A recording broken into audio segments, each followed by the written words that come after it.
bahwa perbuatan terdakwa dalam mengubah dan mengurangi informasi elektronik dan atau dokumen elektronik dengan cara melakukan pemotongan terhadap foto ijazah S1 saksi IRH Joko Widodo. Poin 20, YouTube akun Abraham Samad Speak Up dengan judul Resuryo Ungkap Fakta Baru Polemik Ijazah Jokowi berdasarkan teknologi ELA dan AI Speak Up tanggal 13/2025 dengan tautan sebagaimana dalam surat dakwaan. Poin 21, YouTube akun Abraham Samad Speak Up dengan judul Resuryo Ungkap Fakta Baru Polemik Ijazah Jokowi berdasarkan teknologi ELA dan AI Hashtag Speak Up tanggal 13 April 2025 tautan dalam surat dakwaan. Poin 22, YouTube akun Baribi Academy 8116 dengan judul UGM Distributor of Fake Data Thesis or Testicle Samimuddin Baroris Data is Jokowi CO Factor tanggal 17/2025 tautan sebagaimana dalam surat dakwaan. 23, Facebook akun Tifa Ruzia Tiasuma salah satu tema dengan judul salah satu teman seangkatan Jokowi si B Tou Samimuddin dengan komahnya menyodorkan skripsi abal-abalnya kepada saya Dr. Rosuryo dan Dr. Yusmon Sianipar untuk kami lihat dan seterusnya tanggal 17 April 2025 tautan sebagaimana dalam surat dakwaan. Poin 24, akun X Sianipar Rismon memeriksa adakah warna merah menimpa foto ijazah yang disebar PSI dengan menganalisa intensitas kanal RGB dan histogramnya dari ijazah yang disebar PSI terbukti tidak ada sebaran kanal ref pada foto ijazah tersebut. Tanggal 20 April 2025 tautan sebagaimana dalam surat dakwaan.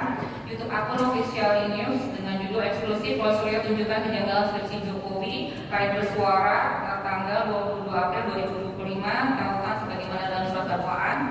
Akun YouTube akun Indonesia Lawyer Stop dengan judul polemik asli atau palsu ijazah Jokowi apa jadinya kalau terbukti palsu tanggal 24 April 2025 tautan sebagaimana dalam surat dakwaan. Akun YouTube @official news dengan judul full 3 pelapor ijazah Jokowi bersaksi rakyat bersuara tanggal 29 April 2025 tautan sebagaimana dalam surat dakwaan.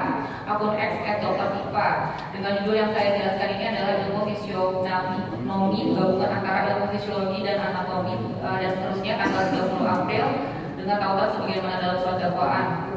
Poin 6, bahwa di antara 28 unggahan media sosial yang dilihat oleh saksi Insinyur H. Joko Widodo tersebut terdapat 5 unggahan media sosial berisikan perbuatan terdakwa yang pada pokoknya menuduhkan ijazah S1 saksi Insinyur H. Joko Widodo adalah palsu, antara lain sebagai berikut.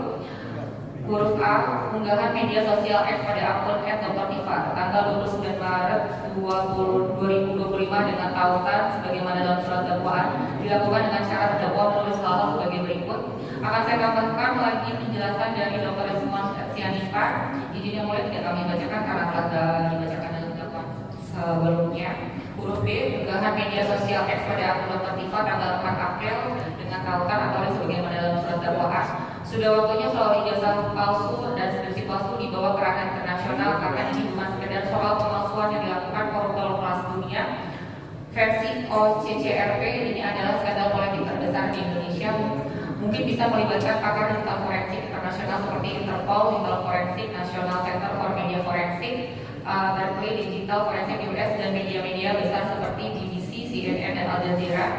Huruf C, unggahan media sosial Facebook pada akun @Fauzia Tiasuma tanggal 17 April 2025 dengan diakses pada tautannya sebagaimana dalam surat dakwaan dilakukan dengan cara terdakwa menulis hal-hal sebagai berikut.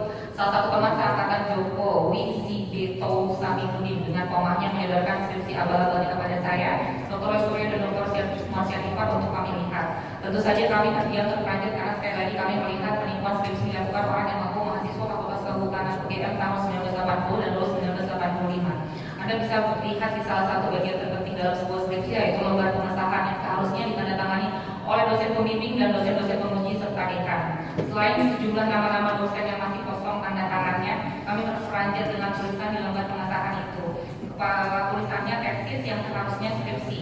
Kemudian di bawahnya dipertahankan di depan Dewan Penguji Tesis Fakultas Kehutanan Universitas Gadjah Mada dan diterima untuk memenuhi sebagian syarat belum memperoleh gelar sarjana kehutanan. Keanehan dari skripsi abal-abal ini adalah tulisan tesis yang menjadi Sebuah kemungkinan dokumen aspal yang disiapkan dengan tergesa-gesa tanpa pikir panjang.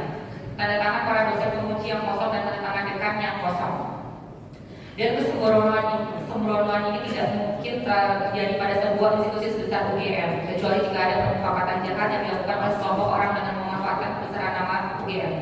Dan yang saya sesalkan adalah kenapa pada pertemuan penting antara rektorat dan dekanat UGM dan tim TPUA dan tim peneliti independen yang diwakili kami bertiga, UGM harus menghadirkan pemandu suara macam Sito Saminudin ini yang bukan hanya menambah bobot pertemuan, malah mempermalukan nama besar UGM. Foto-foto selengkapnya dari skripsi abal-abal rasa tesis orang bernama Tau Saminudin sudah kami serahkan kepada Bareskrim dan Komisi Informasi Keterbukaan Informasi Publik atau KIP, Dewan Pers dan para lawyer dari TPUA untuk dilakukan penyelidikan, dan tentu saja uji digital forensik dan uji karbon akan dimintakan oleh Bareskrim. Huruf B. Unggahan melalui media sosial pada akun official iNews dengan judul Full 3 pelapor ijazah Jokowi bersaksi tanggal 29 April 2025, di mana pembawa acaranya adalah saksi H. Aiman Adi Widyatsono STMSI yang selanjutnya disebut dengan saksi Aiman dengan tautannya sebagaimana dalam dakwaan dengan cara terdakwa mengatakan hal-hal sebagai berikut sebagaimana yang telah dibacakan dalam dakwaan sebelumnya. Huruf pada akun Dr. Tifa tertanggal 30 April 2025 dengan tautan sebagaimana dalam surat dakwaan dilakukan dengan cara terdakwa menulis hal-hal sebagai berikut. Yang saya jelaskan ini adalah ilmu fisionomi, gabungan antara ilmu fisiologi dan anatomi. Artinya ilmu tentang membaca wajah dengan melihat struktur tulang, otot, dan saraf yang berfungsi memberikan ekspresi yang membuat cetakan wajah berpenampilan sangat spesifik antara satu orang dengan satu orang yang lain. Ada 5 poin yang tidak akan pernah berubah seiring waktu yang membedakan satu orang dengan orang yang lain. Adalah 1. Jarak antar mata, 2. Panjang tulang hidung, 3. Susunan gusi dan gigi gerigi, 4. Bentuk rahang, 5. Bentuk telinga. Secanggih apapun teknik operasi plastik tidak akan bisa mengubah kelima hal itu, kecuali kepala orang diganti dengan kepala orang lain. Dalam hal foto di ijazah dengan foto Mulyono, kelima poin itu adalah tidak identik alias beda 1 miliar %. Lebih lengkapnya silakan lihat penjelasan saya di iNews Rakyat Bersuara Selasa 29 April 2025 jam 19.00 sampai dengan 21.00. Poin 7, bahwa saksi Insinyur H. Joko Widodo adalah mahasiswa Fakultas Kehutanan Universitas Gadjah Mada yang terregistrasi secara resmi sejak 28 Juli 1980. Selama masa tadinya, saksi Insinyur H. Joko Widodo telah menuntaskan seluruh beban akademik sesuai dengan ketentuan buku 7 program studi S1 tahun 1982 yakni sebanyak 160 SKS. Kemudian Universitas Gadjah Mada menerbitkan ijazah sarjana kehutanan nomor 1120 tertanggal 5 November 1985 atas nama saksi Insinyur H. Joko Widodo. Poin 8, bahwa akibat perbuatan terdakwa tersebut saksi Insinyur H. Joko Widodo mengalami kerugian materi yaitu tercemarnya nama baik saksi Insinyur H. Joko Widodo secara personal, merasa telah dihina sehina-hinanya dan direndahkan serendah-rendahnya. Bahkan terdapat pihak-pihak yang ikut menuduh saksi Insinyur H. Joko Widodo telah menggunakan ijazah palsu dalam pemenuhan persyaratan pencalonan sebagaimana pejabat publik sebelumnya, yakni Wali Kota Solo, Gubernur DKI Jakarta, dan Presiden ke-7 Republik Indonesia. Poin 9, bahwa tuduhan ijazah S1 palsu yang disampaikan oleh terdakwa di media sosial dan talkshow yang kemudian diunggah melalui sarana teknologi informasi sehingga telah diketahui umum. Hal ini berdasarkan belajar pemeriksaan laboratorium investigasi barang bukti digital nomor pemeriksaan 130 sekian tanggal 14 Oktober 2025 yang menyatakan bahwa izin untuk tampil juga telah dibacakan dalam dakwaan sebelumnya. Poin 10, bahwa berdasarkan berita acara pemeriksaan laboratorium kriminalistik nomor lab 4578 dari sekian tanggal 7 Oktober 2025 yang pada pokoknya diperoleh kesimpulan bahwa hasil pemeriksaan pembanding terhadap satu lembar barang bukti ijazah Universitas Gadjah Mada Fakultas Kehutanan nomor 1120 nama Joko Widodo dengan 14 ijazah pembanding adalah identik dengan dokumen pembanding atau merupakan produk cetak yang sama. Perbuatan terdakwa sebagaimana diatur dan diancam pidana pasal 433 ayat 1 junto pasal 441 ayat 1 Undang-Undang Republik Indonesia nomor 1 tahun 2023 tentang Kitab Undang-Undang Hukum Pidana. Selanjutnya dilanjutkan Prof. Atau kedua, bahwa terdakwa Tifauzi Yatiasuma pada tanggal 26 Maret 2025 sampai dengan tanggal 21 Mei 2025 atau setidaknya pada bulan Maret 2025 sampai dengan bulan Mei 2025 atau setidaknya pada waktu lain pada tahun 2025 bertempat di Jalan HR Rasuna Said Kuningan Jakarta Selatan dan di kediaman saksi Insinyur Haji Joko Widodo di Kompleks Lemigas Kelurahan Grogol Utara, Kecamatan Kebayoran Lama, Jakarta Selatan atau sudah tidaknya di suatu tempat lain yang masih masuk Wilayah Hukum Pengadilan Negeri Jakarta Selatan dan berdasarkan Pasal 166 UU Nomor 20 Tahun 2025 tentang Kitab Undang-Undang Hukum Acara Pidana dan Surat Keputusan Ketua Mahkamah Agung RI Nomor 114/KMA/SK.H-2/2/6 Romawi /2026 tanggal 22 Juli 2026 tentang penunjukan Pengadilan Negeri Jakarta Timur untuk memeriksa dan memutus perkara pidana atas nama terdakwa Dr. KRT Roy Suryo Motodiprojo dan kawan-kawan, sehingga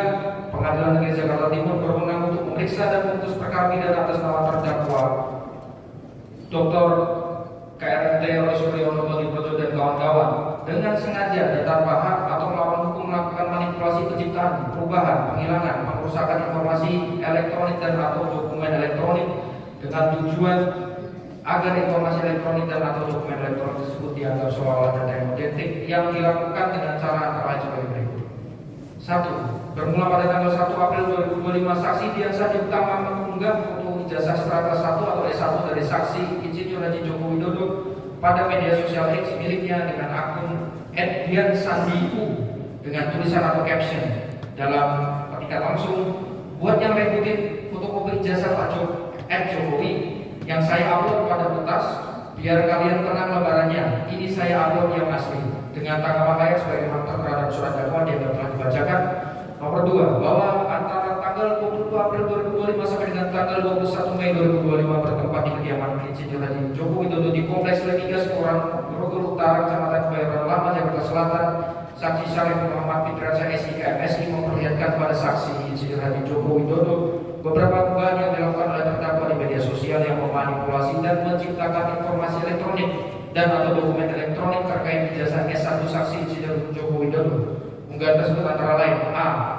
Unggahan melalui media sosial X pada akun @Dr.Tifa dengan tautan sebagaimana tercantum dalam surat dakwaan tanggal 4 April 2025 dengan tanggapan layar sebagaimana tercantum dalam surat dakwaan, bahwa dalam unggahan tersebut terdakwa menuliskan dalam tanda petik langsung, sudah waktunya soal ijazah palsu dan skripsi palsu dibawa ke ranah internasional, karena ini bukan sekedar soal pemalsuan yang dilakukan koruptor kelas dunia versi posisi api. Ini adalah skandal politik terbesar di Indonesia. Mungkin bisa melibatkan pakar digital forensik internasional seperti Interpol, Digital Forensic National Center for Media Forensic, Berkeley Digital Forensic US, dan media-media besar seperti BBC, CNN, dan Al Jazeera. B. Unggahan melalui media sosial Facebook pada akun @tifauziatiasuma dengan tautan sebagaimana yang tercantum dalam surat dakwaan tanggal 17 April 2025 dengan tanggapan layar sebagaimana tercantum dalam surat dakwaan. Dalam unggahan tersebut terdakwa menuliskan sebagaimana yang telah dibacakan di bagian sebelumnya. C. Bahwa pada tanggal 29 April 2025 bertempat di FNC Conference Hall iNews Tower di Jalan Kiai Haji Wahid Hasim nomor 36 sampai 38 RT 15 RW 7 Kelurahan Kobul Siring Kecamatan Menteng, Jakarta Pusat dilaksanakan acara talk show rakyat bersuara berjudul dalam tanda petik langsung full 3 pelapor ijazah Jokowi bersaksi rakyat bersuara 2904. Dalam acara tersebut terdakwa hadir sebagai narasumber dan saksi Haji Aiman Adi Wicaksono STMSI sebagai pembawa acara. Adapun talk show tersebut diunggah melalui media sosial YouTube pada akun @official iNews dengan tautan sebagaimana tercantum dalam dakwaan dengan penampilan informasi elektronik dan atau dokumen elektronik berupa foto ijazah S1 dari saksi Insinyur Haji Joko Widodo dengan tangkapan layar sebagaimana tertera dalam surat dakwaan. Dalam talk show tersebut terdakwa mengatakan sebagaimana yang telah disebutkan dan yang telah dibacakan dan telah disebutkan di bagian sebelumnya. D. Unggahan melalui media sosial X pada akun @Dr.Tifa dengan tautan sebagaimana tercantum dalam surat dakwaan tanggal 30 April 2025 dengan tangkapan layar sebagaimana tertera dalam surat dakwaan. Dalam unggahan konten tersebut terdakwa menuliskan sebagaimana yang tertera dan telah dibacakan sebelumnya dalam bagian sebelumnya. 3. Bahwa ijazah S1 yang dianalisis oleh terdakwa menggunakan metode keilmuan terdakwa bukan bersumber dari pemilik sah ijazah S1 dimaksud yaitu saksi Insinyur Haji Joko Widodo. Selain itu tidak terdapat upaya dari terdakwa untuk melakukan verifikasi, konfirmasi ataupun permintaan izin kepada saksi Insinyur Haji Joko Widodo selaku pemilik sah dokumen tersebut, sehingga informasi elektronik dan dokumen elektronik yang dijadikan dasar analisis oleh terdakwa dilakukan secara tanpa hak. 4. Bahwa perkataan yang dilakukan oleh terdakwa dengan cara menyampaikan informasi informasi elektronik dan atau dokumen elektronik seolah data yang otentik telah membentuk persepsi publik agar masyarakat percaya dan meyakini ijazah S1 saksi Insinyur Haji Dr. Joko Widodo adalah palsu. 5. Berdasarkan berita acara pemeriksaan laboratoris kriminalistik nomor laboratorium 4578 dari DJF dari 2025 tanggal 7 Oktober 2025 yang pada pokoknya diperoleh kesimpulan bahwa hasil pemeriksaan perbandingan terhadap satu lembar ijazah barang bukti ijazah Universitas Gajah Mada Fakultas Hutan nomor 1120 atas nama Joko Widodo dengan 14 ijazah pembanding adalah identik dengan dokumen pembanding atau merupakan produk cetak yang sama. Perbuatan terdakwa diatur dan diancam pidana dalam pasal 35 junto pasal 51 ayat 1 UU RI nomor 11 tahun 2008 tentang informasi dan transaksi elektronik junto Undang-Undang RI nomor 1 tahun 2026 tentang penyesuaian pidana. Selanjutnya izin dipersilakan.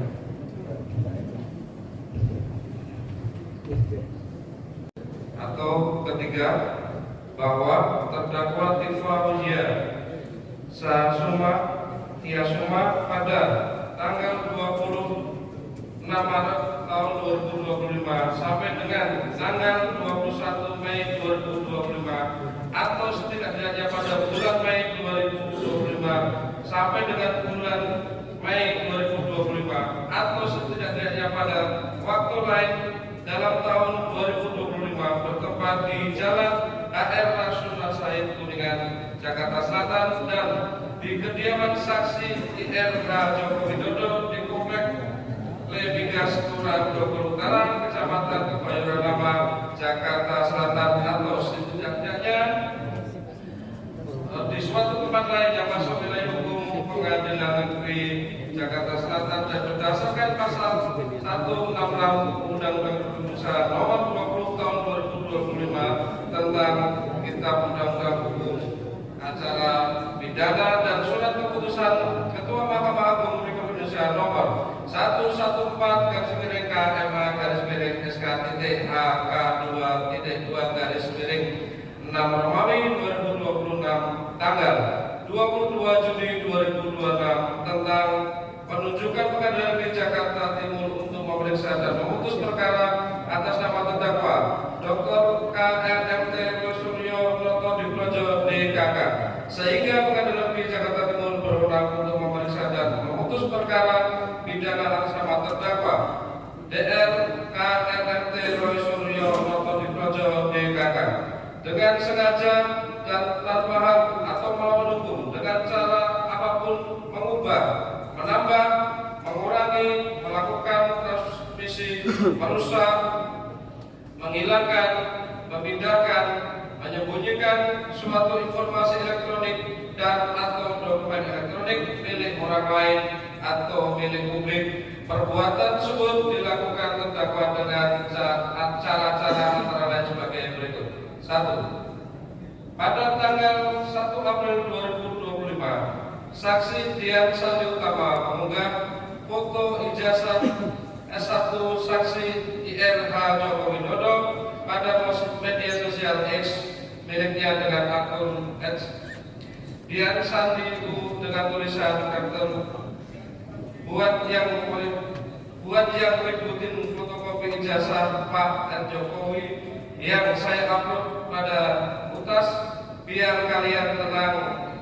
Lembarannya ini saya upload yang asli dengan tanggapan lain sebagai berikut sebagaimana dalam surat dakwaan. 2.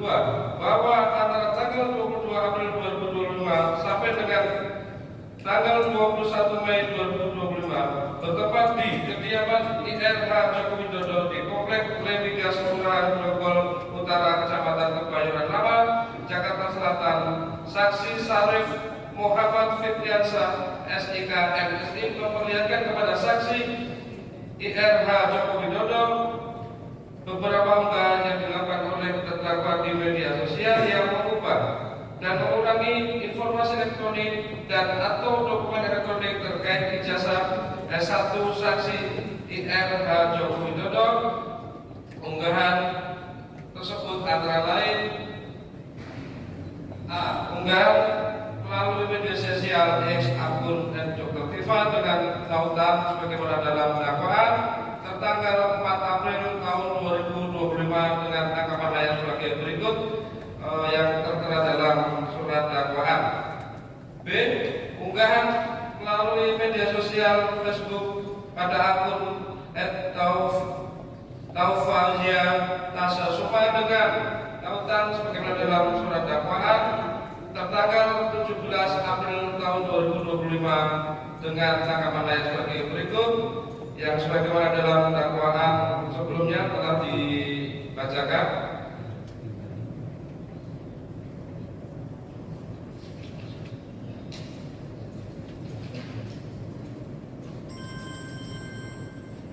C.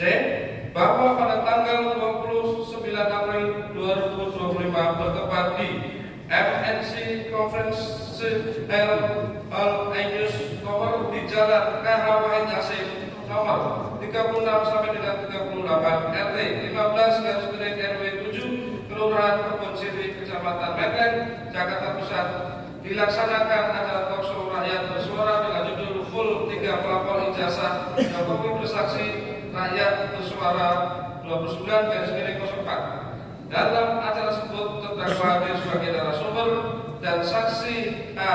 Ainan Andi Wicaksono STMSI sebagai pembawa acara. Adapun dalam talkshow tersebut dengan media sosial melalui YouTube pada akun Office News dengan tautan sebagaimana dalam surat dakwaan dengan menampilkan informasi elektronik dan atau dokumen elektronik berupa foto ijazah S1 saksi IRH Joko Widodo dengan tangkapan sebagai berikut. Bahwa dalam talkshow tersebut terdakwa mengatakan sebagaimana sudah dibacakan dalam surat dakwaan sebelumnya. D. Unggahan media sosial X pada akun Dr. Kifa dengan tautan sebagaimana dalam dakwaan tertanggal 30 April tahun 2025 dengan tangkapan layar sebagai berikut. Sebagaimana tertera dalam surat dakwaan, dengan unggahan komen tersebut terdakwa menuliskan sebagaimana dalam dakwaan yang sebelumnya. 3. Bahwa perbuatan terdakwa dalam mengubah dan mengurangi informasi elektronik dan atau dokumen elektronik dengan cara melakukan pemotongan terhadap foto ijazah S1 saksi IRH Joko Widodo yang diunggah oleh saksi Dian Sandi Utama melalui Universitas Gajah Mada Fakultas Kehutanan atas nama Joko Widodo dengan 14 ijazah pembanding adalah identik dengan dokumen pembanding atau merupakan produk cetak yang sama. Perbuatan terdakwa sebagaimana diatur dan diancam pidana dalam pasal 37 pasal 48 ayat 1 Undang-Undang Republik Indonesia nomor 11 tahun 2008 tentang informasi dan transaksi elektronik, Undang-Undang Republik Indonesia nomor 1 tahun 2026 tentang penyesuaian pidana. Jakarta dibacakan tanggal 27 Agustus tahun 2026. Jaksa Penuntut Umum. Mohon izin yang mulia, surat dakwaan telah kami bacakan secara pengertian. Ada juga dari ijazah Pak Jokowi tulisan Prof. Ahmad Sumitro seharusnya tidak seperti itu. Nah, itu adalah salah satu atau salah dua dari sejumlah dugaan tindak pidana yang dilakukan. Tapi kita sudah cermati dengan benar semua dan menurut kami sangat baik, dan hal yang kami tunggu itu adalah pembuktian. Dan sebagaimana dalam KUHP baru juga, kalau ini sudah menjadi versi yang kedua, dakwaan yang sudah diperbaiki, tindak lanjutnya boleh saja ada perlawanan.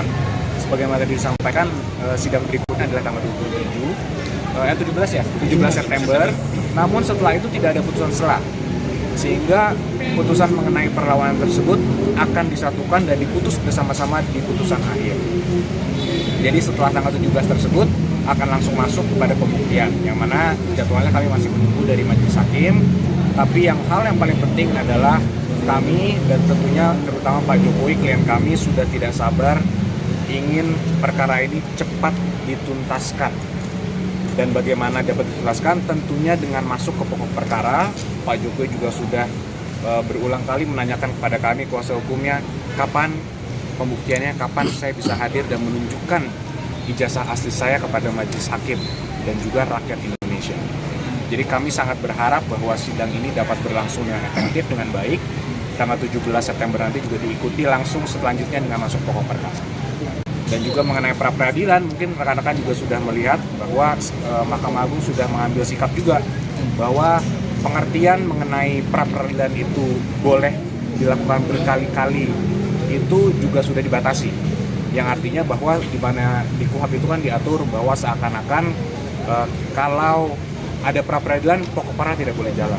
Ternyata maksudnya bukan seperti itu. Maksudnya ketika ada pokok perkara namun masih ada pemeriksaan pokok perkara, itu yang tetap harus diperiksa. Sehingga kalau dulu-dulu ini kan kalau ada pra-peradilan kemudian ya mungkin aparat penegak hukum langsung melimpahkan sehingga gugur. Sekarang tidak bisa seperti itu. Maksudnya kalau masih ada prapit dilimpahkan, prapitnya tetap harus diperiksa. Tapi bukan berarti kalau sudah dilimpahkan prapit bisa diulang berkali-kali, tidak seperti itu. Jadi saya rasa itu cukup clear. Mudah-mudahan ini bisa perkaranya cepat selesai, masuk pokok perkara dan mendapatkan putusan yang seadil-adilnya, khususnya untuk korbannya itu Pak Joko. Pak, tadi kan disebut bahwasannya jaksa belum mengasih BAP ke pihak terdakwa, itu tanggapannya seperti apa, Pak? Ya itu adalah dialektika persidangan. Ya tentu semua kami serahkan kepada para pihak yang bersidang. Kepentingan kami sudah diwakili oleh penuntut umum dan majelis hakim juga sangat tegas bersikap. Sehingga ya, kita lihat tadi majelis hakim juga sudah memerintahkan kepada penuntut umum sebelum perlawanan mohon diserahkan berkasnya. Dan saya rasa ini hal yang biasa dalam persidangan dan saya yakini itu juga bukan masalah yang besar dan itu akan diselesaikan. Anda yakin bahwasannya nanti bentuk perlawanan Dr. Tifa akan ditolak hakim atau seperti apa? Kalau melihat dari pengalaman kami dan analisa kami terhadap dakwaan tadi, dakwaannya sudah sempurna menurut kami. Sehingga menurut kami tidak ada hal teknis lagi yang bisa dilawan secara teknis karena perlawanan ini hanya masuk pada materi surat dakwaan, tidak masuk pada pembuktian, tidak masuk kepada alat bukti dan sebagainya.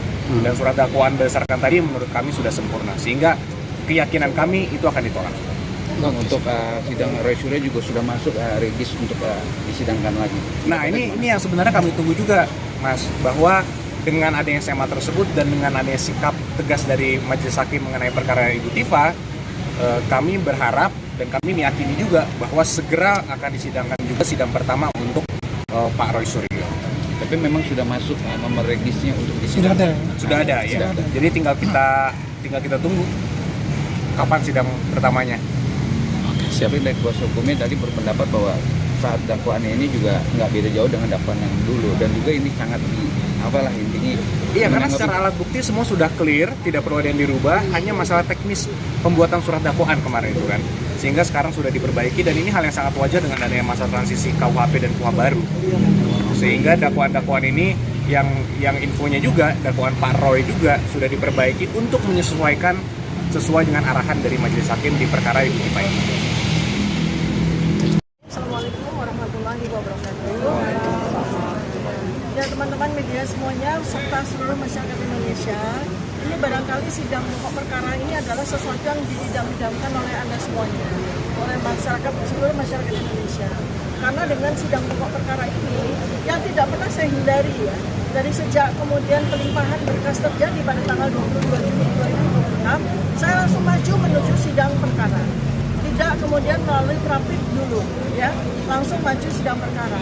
Nah, pada tanggal 22 Juli 2026 sudah diputuskan. 23 Juli 2026 sudah diputuskan bahwa seluruh berkas perkara saya, seluruh dakwaan saya itu batal demi hukum. Lalu 4 hari kemudian jaksa meminta penetapan untuk melakukan sesuatu yang tidak ada pada amar putusan itu, yaitu jaksa meminta kesempatan untuk melakukan perbaikan yang mana itu diatur pada pasal 75 ayat 4 KUHP baru yang tidak ada pada amar putusan. Ya, ini sekali lagi saya harus sampaikan bahwa jaksa telah melakukan ignoratio legis atau pembelotan hukum karena kesempatan yang diberikan kepada jaksa oleh hakim pada amar putusan itu hanya 2, ya, pasal 75 ayat 2 dan 3 dan pasal 206. Karena itu kami siap. Pasal 206 itu artinya hakim hanya memberi kesempatan jaksa untuk banding. ke pengadilan tinggi dan itu kami sudah siap. Berkali-kali kami sampaikan. Namun ternyata yang terjadi 4 hari kemudian pada tanggal 27 Juli 2026 jaksa meminta kesempatan untuk perbaikan. Artinya jaksa meminta untuk melakukan pasal 75 ayat 4 perbaikan yang itu tidak ada pada amar putusan, ya. Tetapi kemudian 1 hari kemudian hakim memberikan kesempatan tersebut dalam bentuk penetapan sidang pokok perkara pada tanggal 6 Agustus 2026 yang kemudian waktu itu dibatalkan. Kenapa waktu itu dibatalkan? Karena kami mengkomplain, kami memprotes adanya pembelotan hukum tersebut, ya, adanya penyelundupan penggunaan pasal 75 ayat 4 tersebut dengan menggunakan jalur pra-peradilan yang itu juga diatur pada KUHP. Nah, oleh karena itu kemudian proses pra-peradilan berlangsung mulai tanggal 12 Agustus 2026 sampai tanggal 21 Agustus 2026. Kemudian ternyata pada saat kami melaksanakan pra-peradilan ada sisipan dalam bentuk SEMA nomor 3 tahun 2026 yang diterbitkan tanggal 18 Agustus 2026. Terbitnya belakangan. Padahal pada sidang pra-peradilan mulai 12 Agustus tidak ada SEMA itu. Nah, kemudian yang mengejutkan adalah bahwa pada tanggal 21 Agustus 2026 ketika keputusan atas pra-peradilan ini, hakim tunggal di PN Jakarta Selatan itu memutus berdasarkan SEMA tersebut. Sama sekali tidak mengutip konten atau substansi dari apa yang kami prapitkan. Artinya sebetulnya secara faktual kami menang pada prapit tersebut karena hakim tunggal itu memberikan keputusan dengan berlindung pada SEMA nomor 3 2026 yang baru terbit tanggal 18 Agustus 2026. Itu tidak bisa berlaku surut dan nggak ada pidana itu retroaktif. Betul, dan secara hierarki SEMA itu tidak bisa mengalahkan KUHP. Bagaimana mungkin KUHP, ya, yang merupakan sebuah produk tertinggi dari hukum, ya, itu bisa dikalahkan oleh surat edaran, gitu loh, ya. Nah, inilah sebetulnya mendasari kami akan melakukan berbagai macam advokasi ya kepada lembaga-lembaga terkait yang memang kami wacanakan, ya. Kami belum eksekusi, tetapi kami wacanakan untuk judicial review-kan ini ke MK. Kenapa? Karena supaya tidak terjadi lagi pada bangsa yang lain, ya. Namun, anyhow, hari ini terjadi. Ya, saya dengan patuh seperti yang selama ini saya lakukan, patuh dan taat hukum untuk mengikuti sidang pokok perkara. Dan kembali lagi ditetapkan sebagai terdakwa. Artinya saya menjadi orang bebas hanya selama 3 hari aja. Gak apa-apa, oke, gak masalah. Ada satu kursi tersedia, saya duduk di situ. Dengan penuh keberanian, dengan penuh keikhlasan, dengan penuh kesabaran, semata-mata demi tegaknya hukum di Indonesia ini. Dan pada hari ini saya hadir dan untuk seterusnya itu bukan hanya sebagai terdakwa, tetapi saya tetap amanah saya sebagai seorang peneliti, sebagai seorang ilmuwan, sebagai seorang akademisi. Saya gunakan setiap sidang ini sebagai sebuah studi observasional, sebagai riset yang akan saya kaji, saya akan analisis, saya akan publikasikan supaya seluruh masyarakat Indonesia juga masyarakat internasional tahu bagaimana hukum, tata cara, prosesnya, prosedurnya itu ditegakkan. Nah, salah satu yang tadi diprotes yang sudah disampaikan oleh advokat kami, Bapak Dr. Muhammad Taufik, yaitu bahwa dan juga diprotes oleh koordinator kami, Pak Abdul Al-Katiri pada sidang tadi, bahwa sampai dengan hari ini, ketika sidang pokok perkara itu sudah jalan, kami belum menerima BAP secara penuh. Kami belum menerima hasil laboratorium forensik secara penuh. Kami bahkan belum menerima penjelasan atau keterangan BAP dari para ahli yang digunakan untuk membuat surat dakwaan ini. Jadi surat dakwaan ini, ya, surat dakwaan ini dengan pasal 433, 434, 32, 35 itu menggunakan ahli, menggunakan hasil laboratorium forensik yang tidak ada di tangan kami. Padahal itu diatur sama KUHP. Alhamdulillah tadi hakim menyetujui kami. Ketika tadi jaksa itu melakukan protes dengan melakukan penjelasan dengan cara yang sangat tidak bijak, sangat tidak bajik, sangat melanggar undang-undang.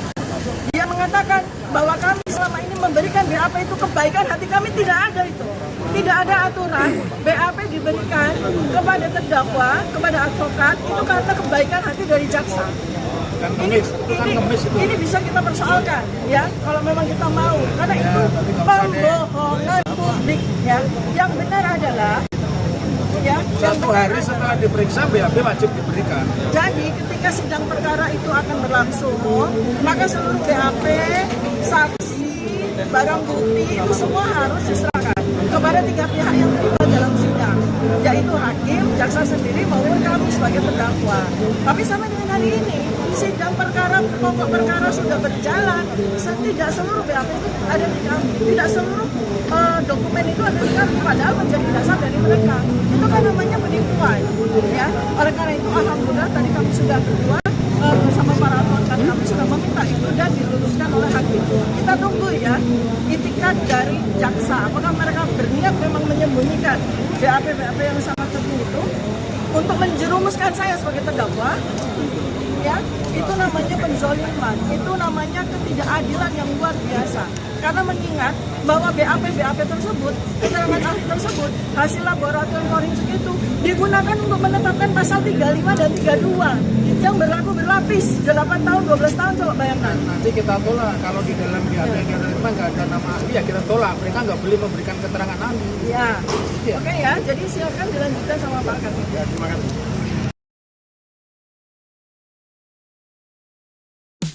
Cara baru nonton di Smart TV. Nonton live streaming dan ribuan tayangan Kompas Gramedia langsung dari Smart TV kamu. Cara installnya, buka Google Play Store di Smart TV kamu. Cari Kompas TV melalui pencarian. Pilih aplikasi, lalu install. Selesai, kamu bisa menonton video pilihan editorial Kompas TV. Download Kompas TV apps di TV kamu sekarang juga.